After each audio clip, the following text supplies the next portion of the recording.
Guys, welcome to my channel. आज आपण बनवणार आहोत दोडक्याची भाजी।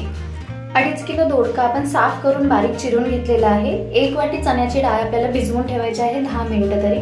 आता आपण फोडणी टाकतोय। तेल छान गरम झाल्यानंतर 1 चमचा जिरे, 1 चमचा मोहरी, कढीपत्ता आणि बारीक चिरलेल्या मिरच्या आपण याच्यामध्ये टाकलेल्या आहेत। 2 ते 3 बारीक चिरलेला कांदा आपण याच्यामध्ये टाकतोय। सगळी फोडणी छान मिक्स करून घ्यायची आहे। फोडणी मिक्स झाल्यानंतर त्याच्यामध्ये आपण 1 बारीक चिरलेला टोमॅटो टाकणार आहोत। आपण जी चण्याची डाळ भिजवलेली आहे ती चण्याची डाळ आपल्याला याच्यामध्ये टाकायची आहे। याच्यामध्ये अर्धा चमचा हळद, अर्धा चमचा धना पावडर, अर्धा चमचा गरम मसाला आणि अर्धा चमचा मिरची पावडर आपण टाकणार आहोत। आणि सगळ्या मसाल्यांपेक्षा थोडा जास्त कांदा मसाला आपण टाकलेला आहे। सगळी फोडणी छान मिक्स करून घ्यायची आहे।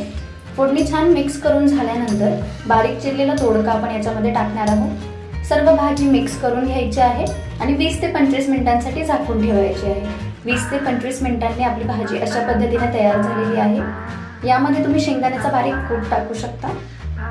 कूट टाकल्यानंतर 5 मिनिटांनी आपली ही भाजी तयार होणार आहे। तुम्ही लगेच सर्व करू शकता।